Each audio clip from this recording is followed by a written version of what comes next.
সরস্বতী পুজো। এই দিনটা তাদের জন্য অনেকটাই আলাদা হতে পারত। স্কুলে ব্যস্ততা, প্রসাদ বিতরণ পড়ুয়াদের মাঝে কাটানোর কথা ছিল। সেই জায়গায় এইভাবে বাণী বন্দনা করতে হচ্ছে খোলা রাস্তায় ত্রিপল পেতে। ধর্মতলায় আন্দোলন মঞ্চে এভাবেই বাগদেবীর আরাধনার আয়োজন করেছেন আপার প্রাইমারি চাকরি প্রার্থীরা। 1898 প্রার্থী চাকরি সুনিশ্চিত করতে হবে, সেই বিষয়ে রাজ্যের মাননীয় মুখ্যমন্ত্রী তিনবারের ঘোষণা রয়েছেন 16 সাল, 21 সাল এবং 23 সাল, এবং শিক্ষা দপ্তর এখনও সেভাবে অগ্রগতি ভূমিকা পালন সেভাবে আমরা সক্রিয়তা দেখতে পাচ্ছি না। তাই আজকে সরস্বতী পূজার দিনে আজকে যেখানে আমার থাকার কথা ছিল বিদ্যালয়ে, সেই জায়গা থেকে আজকে রাজপথে আমাদেরকে মা সরস্বতী আরাধনা করতে হচ্ছে। আমরা এখানে এই কামনা করি আমরা যেন রাজপথে নয় বিদ্যালয় নিজ যোগ্যতা মেধা অনুসারে মা সরস্বতী আরাধনা অর্থাৎ বিদ্যালাভ শিক্ষাগত যেটা অর্জন, আজকে আমরা এইভাবে দীর্ঘদিন বঞ্চনা রয়েছি, সেখানে আদালতের নির্দেশে নিয়োগ প্রক্রিয়া চলছে, সেটা অবিলম্বে সম্পন্ন করা যেন হয়। চাকরির দাবিতে মাতঙ্গিনী মূর্তির নিচে আন্দোলন করছেন আপার প্রাইমারি চাকরি প্রার্থীরা। আন্দোলনকারীদের দাবি, হাইকোর্ট নির্দেশ দিয়েছিল 14,052টি শূন্য পদ পূরণ করতে হবে। ইতিমধ্যে 3টি কাউন্সিলিংয়ে পূরণ হয়েছে 12,068 শূন্য পদ। বাকি 1,898 শূন্য পদেও অবিলম্বে কাউন্সিলিং করে নিয়োগ প্রক্রিয়া সম্পন্ন করতে হবে। এই দাবিতে আন্দোলন করছেন চাকরি প্রার্থীরা।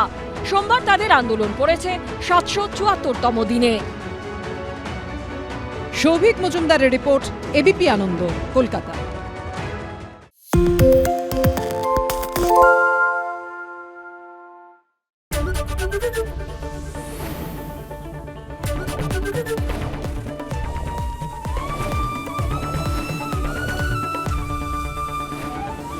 এবিপি আনন্দ, এগিয়ে থাকে, এগিয়ে রাখে। বাংলা ঝামেলা চায় না, বাংলা খবর চায়। বাংলা খবর, বাংলার খবর। বাংলা চেঁচামেচি চায় না, বাংলা খবর চায়। বাংলা খবর, বাংলার খবর। আরে চাটা দে। এই আমার একটা চা দেন। কি হলো আমারটা? বাংলা পক্ষপাত চায় না, বাংলা খবর চায়। বাংলা খবর, বাংলার খবর। সত্য অন্তহীন, সত্যের খোঁজও তাই, সত্য সন্ধানে তাই আমরা অক্লান্ত, অকুতভয়। এবিপি আনন্দ নতুন ভাবনার প্রতীক, যা মনে মুক্ত, তথ্যে যুক্ত এবং যাবতীয় সীমানার বাঁধন থেকে মুক্ত। সীমা না শব্দটির মধ্যে লুকিয়ে আছে মানা শব্দটি, যেন চোখ রাঙানি এক অদৃশ্য বেড়াজাল, যা আটকে রাখে আমাদের এক ছোট্ট গণ্ডির মধ্যে। একমাত্র সঠিক খবরই গড়ে তুলবে এক মুক্ত সমাজ।